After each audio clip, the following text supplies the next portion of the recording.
Sôn am swyddi. Rôl Therapydd Harddwch.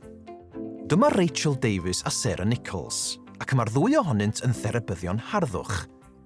Maen nhw'n gweithio'n Crystal Tips, sy'n salon harddwch. Maen nhw'n mynd i ddangos ambell beth i chi maen nhw'n gwneud yn ystod eu diwrnod gwaith, felly bant ar cart. Maen nhw'n defnyddio triniaethau i wneud i bobl edrych a theimlo'n well, a byddant yn sgwrsio eu cwsmeriad i gael gwybod beth maen nhw eisiau. Heddiw mae un o'r therapyddion harddwch yn gwneud triniaeth wynebol ar ei chwsmer. Gall triniaethau mewn salon harddwch gynnwys tylunio'r wyneb ar corff, rhoi arlliw ar yr eiliau a'r amrannau a chael gwarad ar flew. Gall tyluno fod ar y wyneb neu'r corff. Mae'r therapydd harddwch hefyd yn tyluno ac yn trin dwylo a thraed.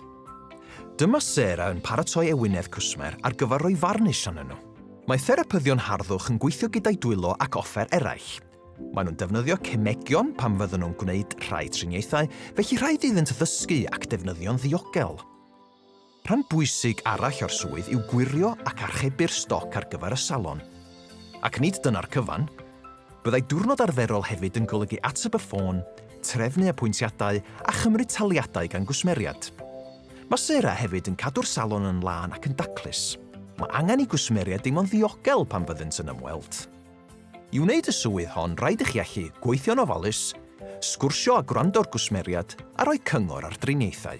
Rhaid i chi hefyd fod yn heini ac actif, taclus a thrwsiadus a meddu ar y wybodaeth diweddaraf am gynhyrchion a thriniaethau.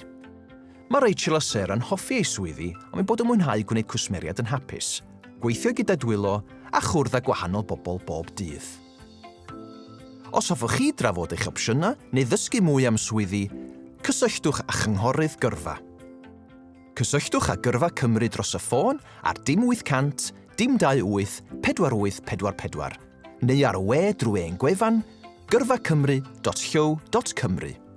E-bostiwch ni ar post@gyrfacymru.llyw.cymru. Dewch o hyd i ni ar y cyfryngau cymdeithasol, ar Instagram, Twitter, YouTube, Facebook a LinkedIn. Noddir gan Lywodraeth Cymru.